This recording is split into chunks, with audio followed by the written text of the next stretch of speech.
Maritime Wrestling fans, welcome to another episode of You Missed Out. We are here with the IHW Heavyweight Champion, Riddick Stone. Thank you for coming on, buddy. Thank you for coming over. So we're going to review the two shows from this IHW shows from this past weekend. We'll start with the Churro show, and then we'll kind of talk about that. And then we'll go over the Moncton show. So the Churro show was, we drew quite a few people. I think they said, about 250 people, 300 people? Yeah, I thought it was closer to 300 because there's people in the back in the stands. Like when you'll catch it when the show and stuff comes up. But there was bleachers over in the side there that you wouldn't see. And I'd say there's probably another 30 or 40 people sitting there scattered out the bleacher system. So. Yeah, and then even as the pre-show was going on, people were still filtering in. So yeah. Actually, the pre-show when Steve and I did our promo, like it was quite most of the people were in. Like the seats around the ring were full. Yeah, for sure. So yeah, we had a really good crowd. Pretty good for being the first time in town, so that's good. Hopefully they'll bring them back. Like we mentioned, there was a pre-show with Shano. And you and Steve had a little promo in the ring. You want to talk a little bit about that little interchange there? Oh yeah, it was just us doing typical banter back and forth. It's pretty well what would happen if me and him argued in real life. Me and him have had some pretty drag out actual arguments in real life, and we're like, I'm gonna kick your ass, blah blah blah, right? And then the next thing you know, we're sorry, man, whatever, right? So. Yeah, and so in that banter, I think my favorite part of that whole thing was tormenting Kirk. Yeah. When I called him the CrossFit bitch, right? So I think that was the funniest part for it. And other than that, it just Steve being Steve. Yeah. I had a hard time not cracking up at it. Yeah. Steve mentioned in there that Exile wouldn't be involved in the main event, so that'll be important later on. So the show started. The first match was, you mentioned Kurt Obey versus Lincoln Steen. Mm-hmm. That was a pretty good match. Steen does really good in getting heat. Steen's fantastic at getting heat. Yeah. Kirk still gets a little nervous, but he's getting way better. Yeah. And there's probably not anybody better to start off with than Steen, I think. Unless he's in one of his moves where he wants to torment you in the middle of the ring, and then he can be a little jerk, right? Yeah. That match was, I believe, that match had Emily Parker was refereeing that match. Is that the one that she refereed? Yeah. That was her debut match with IHW.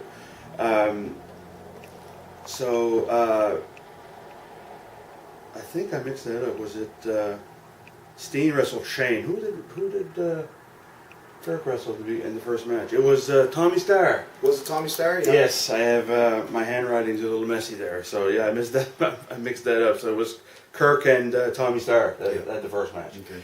Then it was Shane and Steen, which Shane won that one. Shane actually is. Shane's probably one of the more talented guys. I just wish he had more of a presence about him. Like he's, I wish he would get a little more. He doesn't need to be big, but more physical presence to him. Yeah. So that if he takes his shirt on and he's like, well, geez, I don't really want to get popped in the mouth with this guy. Yeah. So, but he's I think he's quite talented. He can throw his feet around and stuff like that. He does what he has to do. Yeah, he's pretty good he's a pretty good heel. And I find he's pretty good on the microphone. He's getting He just recently started, I guess, and that was Steve's doing, from what I understand. And he's just like, I'm just going to start giving Shane the mic. Yeah, it's good for him. Yep, for sure. Next match was Remy and Julian. Winner that one was Julian. That match was pretty good, considering they got pretty different styles to them. Yeah. I mean, Remy and I are lucky in terms of being two big guys that actually lucked out and had chemistry. I don't know. I haven't really watched a whole lot of his stuff other than the stuff that I've done with him and a few other things when he was heel. I like Remy as a heel, to be honest with you, but he's on. When you look at him, you see a real likable guy anyway. So it just makes sense for him to be a face because there's nothing mean about him. No. Right. So other than the fact that he's a giant. Yeah. Of different proportions. Absolutely, yeah. He was a heel here in Truro because you know with the French gimmick, it's easy to. And, you know, somebody with a different accent and different language is always it's easy heat. Right? Yeah, Easy for sure. heat. Next up was Marcus Burke versus Titus. That one was won by Marcus. That was a pretty good match. Yeah, well, if you know, I honestly didn't watch any of the matches on the card in Truro, but I listened. Like I listened to the crowd. How could you not? They were very vocal throughout the whole night, actually. Yeah. But you know, Marcus and Titus had one of the loudest matches of the night. Yeah. So. Yeah, they did. It was really good. The crowd was really into that one. Following that was the memorial for Frank Parker. Yep. So they did the 10 bells, and Emily came out, and Brody Steele and Wallman came out, and they talked about Frank. That was a really nice moment. Yeah. Which led into a match between them, Brody and Their tag match. Yeah, the tag match. Brody and Steele had a kind of an argument in the ring, face off, and then brought in the American Patriot, and followed by Chris Cook. So yeah, that tag match was good. It was nice to see Cook back. Yeah. Cook's another talented guy. That's, you know, I just wish I wish he was into it a little more. But I mean, he's got a new family and stuff like that, so his concentration's elsewhere, and that's understandable, 100%. Like nobody can knock that. Absolutely.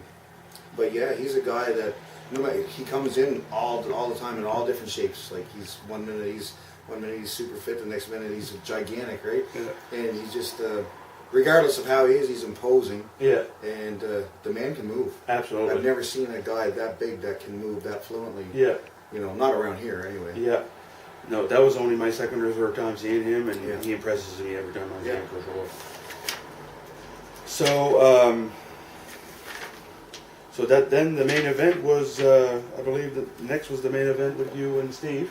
Yeah.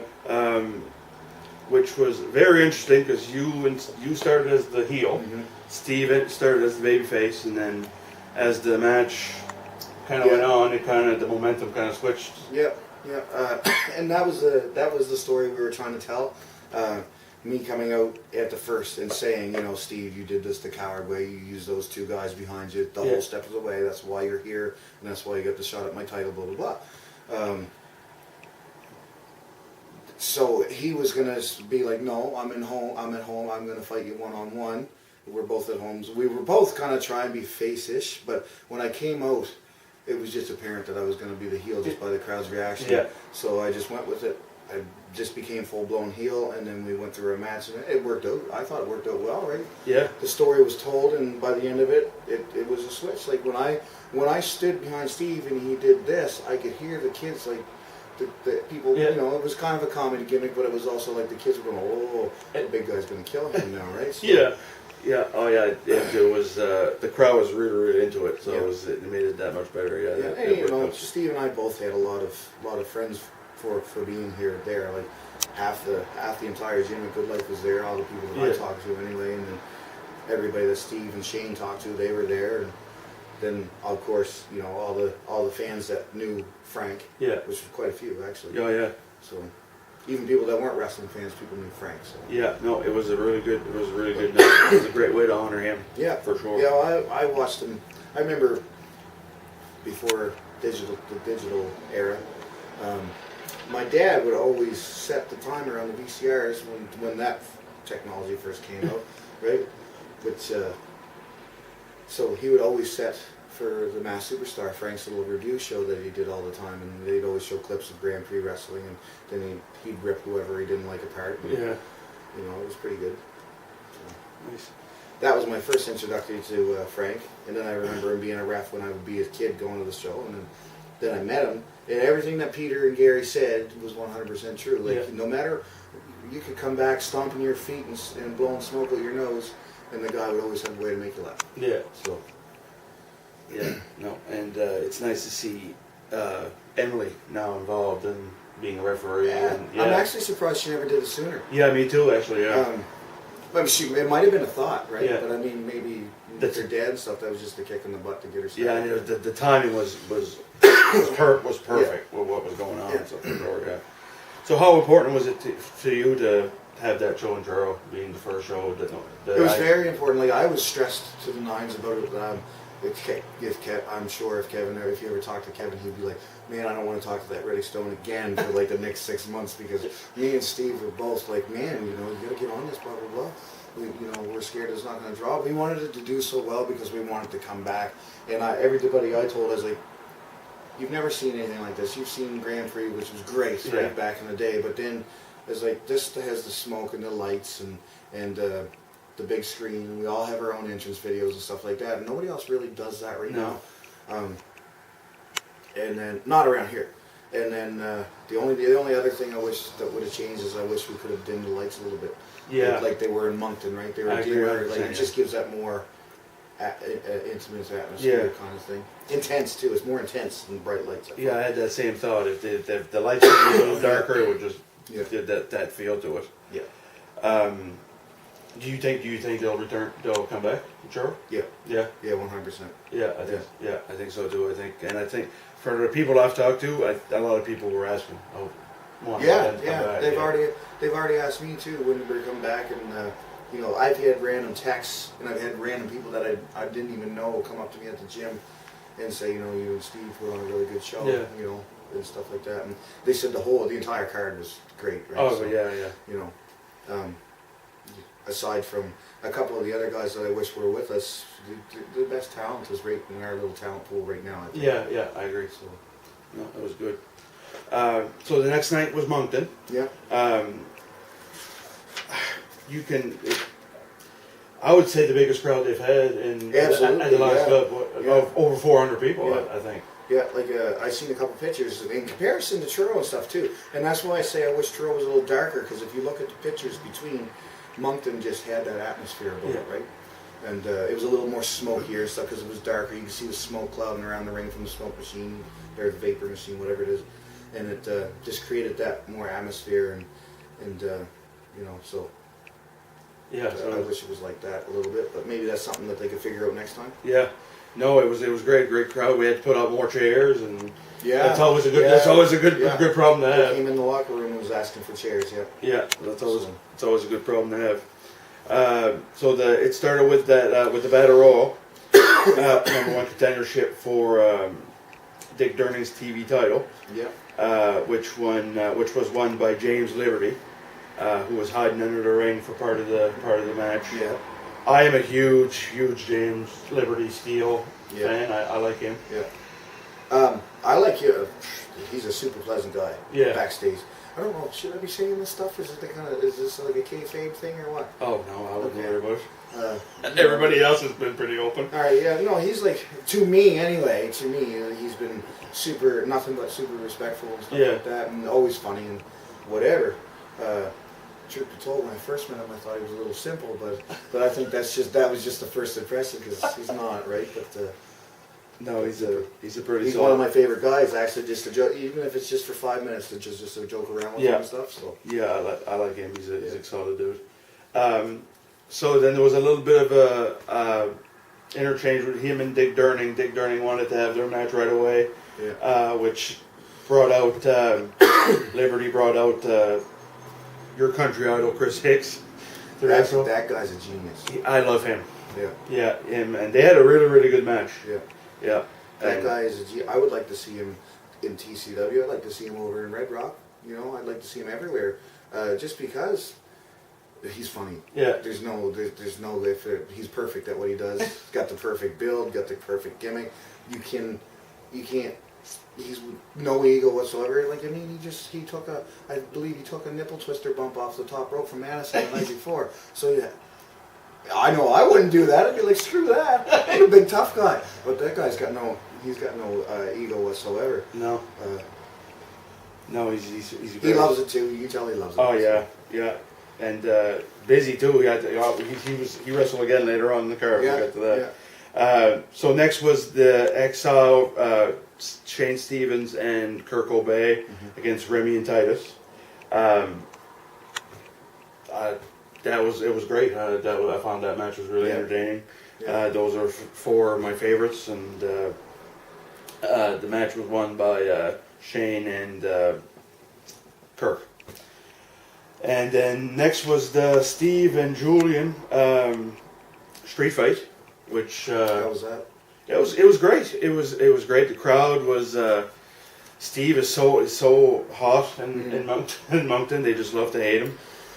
And I don't know if they hate him or if he's such a badass that they just like him because he's got the cool heel gimmick. Yeah, right? he does. So I think they boo him because he's a heel, but I think like you see him, he's very popular. He's legitimately one of the best right now. Anyway. Yeah, he's one of the top guys in Don't tell him I said that, even though he's probably gonna watch this. I'm sure he will. Yeah. If not, he'll hear about it. Yeah. No, that was a really good match. It ended with Kirk hauling Steve out the back door, and it ended in a forfeit. Yeah. How does a no disqualification match end in a forfeit anyway? It was confusing because they took off, and then Kevin Tyler came to the ring, and they were kind of just all confused. So they just like, I guess forfeit was the best way to go. I guess. Next was a promo with Dave Boyce and Madison Miles, and they announced that Madison Miles would be wrestling. Man, her name escapes me. Diamond? Is it Diamond? Yes. That they'll be wrestling June 10th. So that's and that's who Madison started her career with on that tour. So they know each other pretty well. So James Liberty came out, interrupted Madison. They had a little interchange there, and that led into a match with Fantana and James Liberty. And again, I'm a big fan of Liberty, and I'm a huge fan of Fantana. I think you're just a fan of everybody. I'm a fan of everybody. I'm just a fan. I'm just a fan of everybody. Yeah. No, they had a really good match. I've seen them wrestle each other at in Vision Pro too. Yeah. And they usually have. I've never seen a bad match between the two of them. Then that match, that led into the main event, which was you and Brody Steele versus Gary and Marcus. It was awesome. The match was awesome. The ending was controversial with you guys hanging Brody. Did you hear anything? I read one comment about it, and I knew something like that was going to happen. But they also remember like probably 6 years ago now. They did it to Titus years ago. Yeah. No, we had the show ended, and then I kind of heard a couple people say like, oh, it was what it was, and people were talking about it anyway. It wasn't anything over negative, and then I did see a couple comments. Yeah. But I mean, even if it's negative, unless they say they're not coming back. Yeah, nobody said that. Nobody said that. But I mean, if it's negative, that just means it was really intense. It was, and it was. Like, how much more intense does it get than a guy that's 6'3" and 282 pounds, and another guy that's 6'8" and 320 pounds, wielding a chair, holding the whole locker room off while I'm sitting there choking the life out of Gary and Marcus Burke. Right? Yeah. Oh yeah. So, and I was doing commentary. I was doing the French commentary, and like I felt it, right? Yeah. You know what I mean? The emotion of it, even though like I know what it is, but it is like it was intense. The feeling in the room. Yeah, and then the match was good itself too. Like there was lots of me and Brody just dominated over them. I don't mind saying so myself. Like just I don't know. I think. Well, I mean, we're the two largest men in the Maritimes right Absolutely, now. Right? yeah. So. Oh yeah, and Brody's he's an intimidating figure. No, scary man. Absolutely. And I've just it's the funny thing because the last couple of days I've been watching a lot of his stuff from India. Yeah. Always. I'll tell you what, when you lock up with him, you know that you're locked up with somebody that's probably one of the strongest men on the planet. I would have to say. Yeah. Absolutely. So the Moncton show was unreal overall. Like I said, 400 people. The place was packed and it was loud. Yeah, they were into it too. Yeah. The choking scene. I don't know if maybe it was just me because I was caught up in the moment, but it seemed like the crowd kind of hushed a little bit. Yeah. It was almost like there was a state of urgency, maybe. I had people ask me if it was real. I had people come up and well, I shouldn't say I had people come up, but my girlfriend had people, and I don't think they realized that she was my girlfriend, and asked if Gary and Suave were okay. Yeah. Because they see her talk to them every now and again. But yeah. So. No, it was intense. You could feel it, and like you said, it was kind of, and especially when the locker room emptied, like it was. Yeah. Yeah, that made for. It was an adrenaline rush. Yeah, it was dramatic. Makes yeah. you feel very powerful. Yeah. So. So yeah, like that was pretty much it. Review the shows, and you want to promote anything, any of your appearances you got coming up here? Well, we got Red Rock. We got Red Rock on Friday, and then I believe Lincoln Steen is doing a lobster cup carnival for the Pictou County next Friday. Yeah. And there's TCW Thursday, the night before. Yep. And then ISW again in Bathurst. In Bathurst, May 28th. Yeah. So, you are, and that, do you have any do you have a match on that card yet? Is that ISW? Yeah, Bathurst. I'm not sure. The last I heard is that every time we go to a new town, that they were just going to put me in with the hometown guy. But yeah. We'll see. I thought maybe it might have been Marco, but they haven't announced it yet, so we won't hold too much breath on that. Yeah. Okay. Yeah. Yep. But, and then June 10th, we're back in Moncton. That's right. Back in the Lions. Moncton's probably one of my second.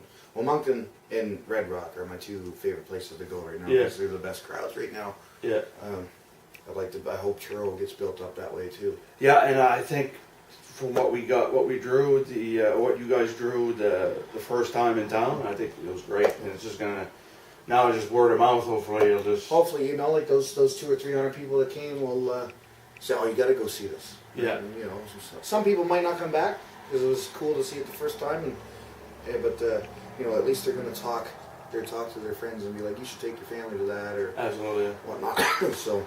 And, not a whole lot goes on around here. So wrestling, I know that they're gonna probably try to do something in Academy Michigan next year too. Yeah, I heard that too. Or this year, I mean. Yeah. This year in August. Yeah. Awesome.